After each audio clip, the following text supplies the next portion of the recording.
So we got to meet the producer of the Samba de Amigo series, Shun Nakamura, at Gamescom, and we had an on-camera interview with him about the newest entry, Party Central. Unfortunately, we couldn't upload it because the audio didn't work. So he graciously answered our questions again over email. So here's what we got to ask him, along with his answers. First, we wanted to know why we had to wait so long for another Samba de Amigo game. He said that besides being busy with other projects, he actually had the idea of Party Central when he was first shown a Nintendo Switch prototype before its announcement. So he created a proposal the next day to try to get a brand new Samba de Amigo project moving. They explored a lot of ideas but had issues that didn't allow them to happen. From there, even more time passed and the Switch grew more and more popular, and with the trend of remakes and remasters, he thought, why not bring back Samba? So he made another proposal, and the rest is history.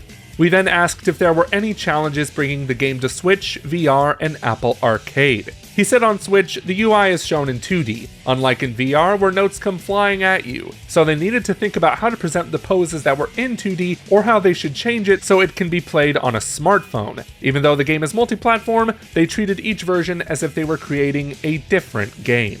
Next, we wanted to know how the song selection was chosen and if there was any music they considered but decided against. In the previous game, Nakamura mainly chose the songs if they had a Latin groove to it, if they added to the silly fun of the game, and if the songs were widely known through TV shows or commercials, even if the Japanese public didn't know the song title. Even though it shipped overseas, the songs were chosen without almost any consideration to the Western market. But now that that's bigger, they chose the songs that will resonate more with the West without losing the feel of the game. They had overseas staff get involved by choosing songs that took into consideration overseas trends. From there, they got approval from licensors and went through several more songs than what ended up in the game. When asked about additional updates beyond what's been announced, he said that they were planning another 4 song packs in the coming months, but they're not planning any more modes. We also asked if there's a chance for songs from the original game or Wii version that could be added, and he said to look forward to future DLC announcements. With several other Sega songs and characters in the game, we wanted to know if Nakamura was interested in adding any other video game characters or music like Choo Choo Rocket. He said not only characters, but Sega has a lot of songs that are wonderful and exciting, so he wants to give everyone the opportunity to play with even more Sega tracks through the success of this title. We then asked him about potential Maracca accessories for the game, and he said they considered it, but couldn't find a simple way to proceed with making them, even though it would have been cheaper to do now than in the Dreamcast days. He wants to make these accessories for a sequel and hopes the game gives them the success to realize that possibility. We then wanted to know how Samba de Amigo has maintained its appeal for over 20 years now. He responded to saying he's grateful that Samba is considered appealing even today, and that its sequel is silly fun, which is unlike any other music game.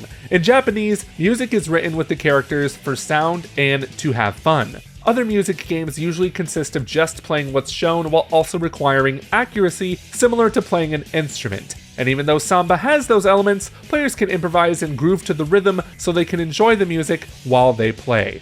Then we asked if he had any fond memories when developing the original Samba de Amigo that came back during development of Party Central, and he responded with a pretty sweet story. When developing this game, the staff was almost completely different from the original, so he first had a lot of trouble getting everyone to understand how things were done back then, as well as the good and bad parts about it, because if they didn't add a new style of fun, it would stay old. They also played the original game together, bringing his own Maracca controller from home, which had a tag on them from the hotel he was staying at after his wedding in Japan. There, they had a party after the wedding where they played against each other in Samba de Amigo's date mode, or couples mode in the West. He told the staff that it would be great if they could make it a game that can be enjoyed at any party.